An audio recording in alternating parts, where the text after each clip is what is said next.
스페인의 태양이 안달루시아의 메마른 땅을 달구던 1810년의 어느 날 시에라 모레나 산맥 기슭의 외딴 마을 발레페르디도, 잃어버린 계곡의 공기는 유난히 무거웠다. 나폴레옹의 군화가 이베리아 반도를 짓밟고 있었지만 이 잊혀진 듯한 마을은 기묘한 평온 속에 잠겨 있었다. 그 평온의 중심에는 대장장이 마테오가 있었다. 30 초반의 그는 한때 왕국의 군인이었으나 전쟁의 참혹함과 동지들의 허망한 죽음, 그리고 지휘관들의 부조리의 환멸을 느끼고 이곳에 은둔한 지 오래였다.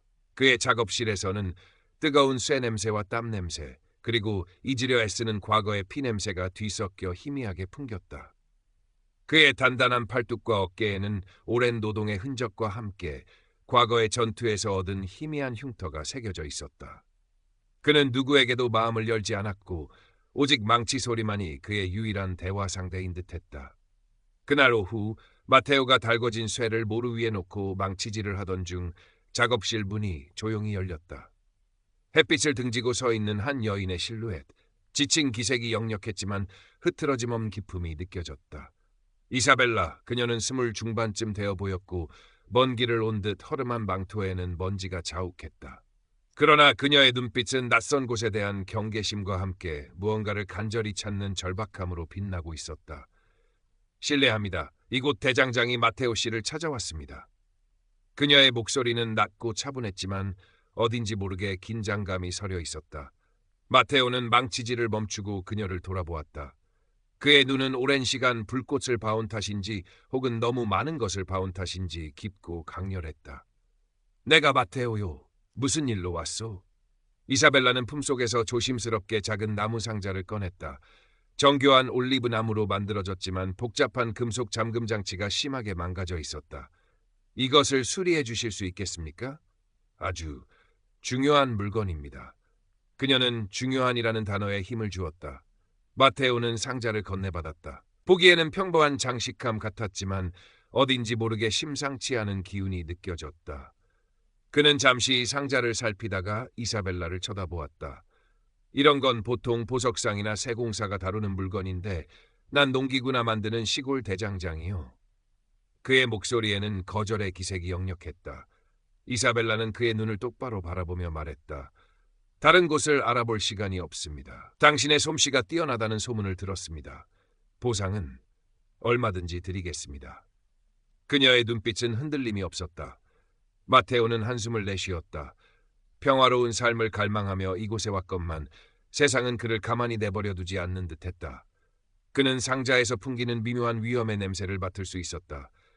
그것은 전쟁터에서 맡았던 죽음과 배신의 냄새와 닮아 있었다. 보상이 문제가 아니오. 이런 정교한 물건은 시간이 오래 걸리고 잘못 건드렸다간 아주 망가질 수도 있어. 제발 부탁드립니다. 이사벨라의 목소리가 간절하게 떨렸다. 마테오는 그녀의 지친 얼굴과 간절한 눈빛에서 무언가를 읽었다. 그것은 단순한 부탁이 아니었다. 어쩌면 한 사람의 혹은 그 이상의 운명이 걸린 절박함일지도 몰랐다. 그의 마음속에서 잊고 지냈던 무언가가 꿈틀거렸다. 불의를 보면 참지 못했던 과거의 자신이. 그때 마을 입구 쪽에서 여러 사람의 말발굽 소리와 함께 프랑스 군인들의 고함 소리가 희미하게 들려왔다. 이사벨라의 얼굴이 순간 창백하게 굳었다. 마테오 역시 미간을 찌푸렸다. 이런 외딴 마을에 프랑스 군이 나타나는 것은 드문 일이었다. 숨으시오. 마테오는 짧게 말하며 작업실 구석 오래된 가죽 더미 뒤를 가리켰다. 이사벨라는 망설일 틈도 없이 몸을 숨겼다. 잠시 후 작업실 문이 거칠게 열리며 프랑스군 하사와 병사 2명이 들이닥쳤다. 그들 뒤에는 스페인인이지만 프랑스군 복장을 한 바르가스 사령관의 부하로 보이는 자도 있었다. 이 마을에 수상한 여자가 들어왔다는 정보가 있다. 혹시 보지 못했나, 대장장이? 하사의 목소리는 거만했다. 마테오는 태연하게 어깨를 으쓱하며 대답했다. 여자라니? 오늘은 파리 한 마리 얼씬하지 않았소이다. 이 외딴 곳에 누가 온다고? 그는 능숙하게 거짓말을 했다. 군 생활은 그에게 전투 기술뿐 아니라 이런 임기응변도 가르치었다. 프랑스군은 작업실 안을 대충 훑어보더니 별다른 소득이 없자 투덜거리며 나갔다. 그들이 멀어지는 것을 확인한 후에야 이사벨라가 가죽 더미 뒤에서 모습을 드러냈다. 그녀는 마테오에게 깊이 고개를 숙였다. 고맙습니다. 당신 덕분에 위기를 넘겼습니다. 괜찮소. 그자들이 왜 당신을 쫓는지는 모르겠지만 좋은 일은 아닌 것 같군. 마테오는 망가진 함을 다시 집어들었다. 그의 마음은 이미 결정을 내린 듯했다. 수리해보겠소. 하지만 시간이 얼마나 걸릴지는 장담 못하오. 이사벨라의 얼굴에 안도의 미소가 떠올랐다. 정말 감사합니다. 이 은혜는 잊지 않겠습니다. 그날부터 마테오는 함수리에 몰두했다. 이사벨라는 그의 작업실 한쪽에 조용히 앉아 그가 일하는 모습을 지켜보았다. 때로는 마른 빵과 치즈를 나누어 먹으며 짧은 대화를 나누기도 했다. 이사벨라는 자신이 프랑스 점령에 맞서 싸우는 저항군의 일원이며 하만에는 프랑스군의 중요한 작전 계획에 대한 단서가 암호화되어 담겨 있다고 조심스럽게 털어놓았다. 그 정보는 시에라 모레나 산맥 깊숙한 곳에 있는 저항군 지도자에게 전달되어야 했다. 마테오는 그녀의 이야기에 귀를 기울이며 그녀의 불타는 눈빛에서 과거 자신이 가졌던 뜨거운 열정을 보았다. 그는 잊고 싶었던 애국심과 동지애, 그리고 불의에 대한 분노가 다시금 가슴속에서 타오르는 것을 느꼈다. 며칠 후 마을에서는 작은 축제가 열렸다. 프랑스군의 감시가 느슨해진 틈을 타 마을 사람들은 잠시나마 시름을 잊고 전통 음악에 맞춰 춤을 추고 와인을 나누었다. 마테오는 이사벨라를 축제에 데려갔다. 어색하게 서 있는 이사벨라에게 한 노인이 다가와 춤을 청했고 그녀는 잠시 망설이다 그의 손을 잡았다. 달빛 아래서 춤을 추는 이사벨라의 모습은 평소에 긴장된 모습과는 달리 아름답고 평화로워 보였다. 마테오는 그 모습을 멀리서 지켜보며 자신도 모르게 입가에 희미한 미소를 띄었다. 이 짧은 평화가 얼마나 소중한 것인지, 그리고 그것을 지키기 위해 얼마나 많은 이들이 피를 흘리고 있는지 그는 잘 알고 있었다. 그 순간 그는 이사벨라를 그리고 그녀가 지키려는 대의를 도와야 한다는 것을 깨달았다. 함수리가 거의 끝나갈 무렵 바르가스 사령관이 직접 발레페르디도에 나타났다. 그는 프랑스군에 협력하는 스페인 장교로 냉혹하고 야심만만한 인물이었다. 그는 이사벨라가 가진 정보의 중요성을 알고 그녀를 집요하게 추적하고 있었다. 바르가스는 마을 사람들을 위협하며 이사벨라의 행방을 캐물었고 결국 마테오의 작업실로 향했다. 내 놈이 그 여자를 숨기고 있다는 것을 안다, 마테오. 바르가스의 목소리는 뱀처럼 차가웠다. 순순히 내놓는다면 목숨만은 살려주지. 마테오는 작업실 문을 막아선 채 꿈쩍도 하지 않았다. 그의 손에는 어느새 잘 별려진 사냥용 단검이 들려 있었다. 이곳엔 아무도 없소.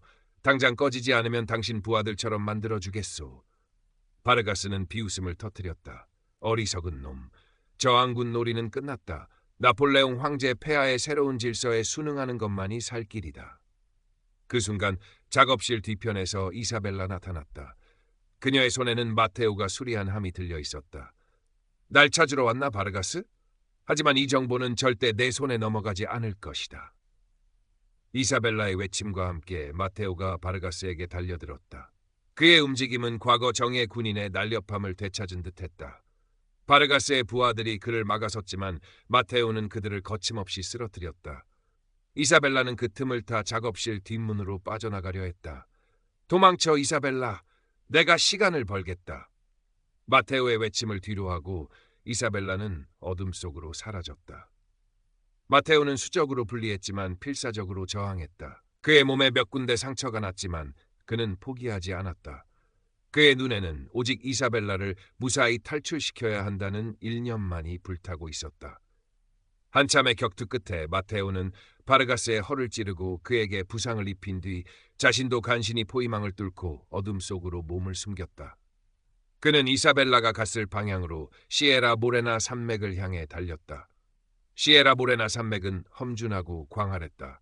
마테오는 밤새도록 달려 이른 아침 이사벨라가 남긴 작은 표식을 따라 그녀와 합류할 수 있었다. 두 사람은 잠시 숨을 돌릴 틈도 없이 다시 길을 떠났다.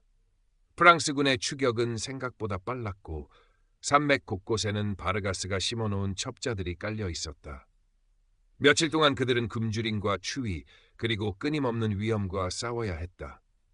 마테오는 과거 군 생활에서 익힌 생존 기술로 식량을 구하고 험한 길을 헤쳐나갔다. 이사벨라는 지치지 않는 정신력과 저항군 네트워크를 통해 얻은 정보로 안전한 경로를 찾아냈다. 밤에는 바위 틈이나 버려진 오두막에서 서로의 체온에 의지해 잠을 청했다. 공유된 위험과 고난 속에서 두 사람의 마음은 빠르게 가까워졌다. 어느 폭풍우 치는 밤, 그들은 양치기에 버려진 오두막에 피신했다. 거센 비바람 소리가 세상의 모든 소리를 삼켜버린 듯했다. 작은 모닥불의 온기가 그들의 얼어붙은 몸과 마음을 녹였다. 마테오는 이사벨라의 어깨에 자신의 낡은 외투를 덮어주었다. 괜찮소? 이사벨라는 고개를 끄덕였다. 당신 덕분입니다, 마테오. 당신이 아니었다면. 그런 말 마시오. 나도 당신에게 빚을 졌소. 잊고 지냈던 것을 다시 깨닫게 해주었으니. 마테오의 눈빛이 진지했다. 이사벨라는 그의 눈을 바라보았다. 그 안에는 더 이상 과거의 냉소나 절망이 아닌 뜨거운 무언가가 담겨 있었다. 그녀는 자신도 모르게 그의 손을 잡았다. 거칠고 투박했지만 따뜻하고 믿음직스러운 손이었다. 두 사람의 시선이 마주쳤고 세상이 멈춘 듯했다. 마테오가 천천히 그녀에게 다가갔고 그들의 입술이 포개졌다. 그것은 단순한 욕정의 입맞춤이 아니었다. 잔혹한 세상 속에서 서로에게서 발견한 위안과 연대 그리고 깊은 감정의 확인이었다. 그러나 그들의 여정은 순탄치 않았다. 어렵게 도착한 저항군 비밀 접선지는 이미 바르가스의 습격을 받아 폐허가 되어 있었고 믿었던 연락책 중 하나는 배신자였다. 또다시 절체절명의 위기에 빠졌지만 두 사람은 서로의 지혜와 용기를 합쳐 간신히 탈출에 성공했다. 이 과정에서 이사벨라는 마테오에게 함에 담긴 정보의 모든 것을 털어놓았다. 그것은 프랑스군의 대규모 공세 계획뿐 아니라 바르가스가 저항군 내부에 깊숙이 침투한 핵심 배신자라는 결정적인 증거까지 포함하고 있었다. 이제 우리는 단순히 정보를 전달하는 것만이 아니오, 마테오. 바르가스의 배신을 폭로하고 흩어진 저항군을 다시 규합해야 하오. 이사벨라의 목소리는 단호했다. 마테오는 굳은 표정으로 고개를 끄덕였다. 그들의 목표는 더욱 명확해졌고 그들의 유대는 더욱 강해졌다. 그들은 이제 산맥 가장 깊숙한 곳, 저항군 총사령관 페르난도 장군이 은신하고 있는 오래된 수도원으로 향해야 했다. 그곳만이 마지막 희망이었다. 오래된 수도원은 시에라 모레나 산맥의 험준한 봉우리 사이에 숨겨져 있었다. 페르난도 장군은 나폴레옹 침공 초기부터 저항운동을 이끌어온 노장이었으며 그의 존재는 스페인 저항군의 상징과도 같았다. 그러나 바르가스 역시 페르난도 장군을 제거하기 위해 혈안이 되어 있었고 그의 첩자들은 이미 수도원 주변까지 포위망을 좁혀오고 있었다. 마테오와 이사벨라는 밤을 틈타 수도원으로 향했다. 달빛조차 없는 칠흑 같은 어둠 속에서 마테오는 지형지물을 이용해 교묘하게 프랑스군 초병들의 눈을 피했다. 이사벨라는 침착하게 지도를 읽으며 가장 안전한 경로를 찾아냈다. 그들의 호흡은 하나가 된 듯 완벽하게 맞아떨어졌다. 수도원 외벽에 거의 다다랐을 때 매복하고 있던 프랑스군과 맞닥뜨렸다. 소규모지만 격렬한 전투가 벌어졌다. 마테오는 단검과 주변의 돌멩이, 나뭇가지 등을 이용해 맹렬하게 싸웠다. 그의 움직임은 굶주린 늑대처럼 빠르고 정확했다. 이사벨라도 품속에서 작은 권총을 꺼내 응사하며 마테오를 도왔다. 페르난도 장군님을 찾아야 해. 이사벨라가 외쳤다. 마테오는 고개를 끄덕이며 프랑스군 몇 명을 더 쓰러뜨리고 길을 열었다. 그들은 간신히 수도원 안으로 진입하는 데 성공했지만 수도원 내부 역시 이미 바르가스의 부하들이 장악하고 있었다. 이쪽이다. 이사벨라가 수도원의 비밀 통로를 기억해냈다. 그녀는 어릴 적 이 수도원에서 잠시 머물렀던 적이 있었고 그때 장난삼아 탐험했던 기억이 되살아난 것이었다. 좁고 어두운 통로를 따라 그들은 마침내 페르난도 장군이 숨어 있을 법한 지하 예배당으로 향했다. 예배당 문을 열자 그곳에는 페르난도 장군과 몇몇 충직한 부하들이 결사항전의 자세로 버티고 있었다. 그리고 그들 앞에는 바르가스 사령관이 비릿한 미소를 지으며 서 있었다. 결국 여기까지 왔군, 이사벨라. 그리고 마테오, 내 놈도 아직 살아있었나? 바르가스는 마테오를 알아보는 듯했다. 어쩌면 과거 같은 부대에 있었을지도 모를 일이었다. 바르가스, 내 놈의 배신은 여기서 끝이다. 마테오가 분노에 차외쳤다. 바르가스는 어깨를 으쓱하며 말했다. 배신이라고? 난 현실을 직시했을 뿐이다. 스페인의 미래는 나폴레옹 황제의 위대한 유럽 질서 아래에 있다. 너희 같은 어리석은 애국자들은 그저 역사의 수레바퀴에 깔려 죽을 뿐이지. 그 순간 바르가스는 재빨리 이사벨라의 팔을 잡아 끌어당겨 그녀의 목에 단검을 겨눴다. 움직이지 마라, 마테오. 내가 한 발짝이라도 움직이면 이 여자의 목숨은 없다. 마테오는 얼어붙었다. 과거 동료를 지키지 못했던 악몽이 되살아나는 듯했다. 그의 눈앞이 캄캄해졌다. 페르난도 장군과 그의 부하들도 어쩔 줄 몰라 했다. 정보가 담긴 함을 내놔라, 이사벨라. 그리고 너희들은 모두 무기를 버려. 바르가스의 목소리가 예배당 안에 울려 퍼졌다. 절체절명의 순간이었다. 이사벨라는 바르가스의 팔에 잡힌 채 숨막히는 공포를 느꼈지만 정신을 놓지 않았다. 그녀는 마테오와 눈짓을 교환했다. 아주 짧은 순간이었지만 그들은 서로의 의지를 읽었다. 이사벨라는 품속에 숨겨두었던 작은 신호용 호각을 재빨리 입에 물고 힘껏 불었다. 날카로운 호각 소리가 예배당을 가득 메웠다. 바르가스가 당황한 사이 마테오는 번개처럼 바르가스에게 몸을 날렸다. 그는 이사벨라를 다치게 하지 않기 위해 바르가스의 단검을 진 팔을 노렸다. 크악! 바르가스의 팔에서 단검이 떨어져 나갔다. 동시에 예배당의 다른 쪽 문이 부서지며 안토니오 신부와 마을 사람들이 횃불과 농기구를 들고 들이닥쳤다. 그들은 이사벨라가 남긴 신호를 보고 수도원으로 달려온 것이었다. 예상치 못한 지원군의 등장이었다. 모두 끝났다, 바르가스. 안토니오 신부의 외침과 함께 저항군과 마을 사람들은 바르가스의 부하들에게 달려들었다.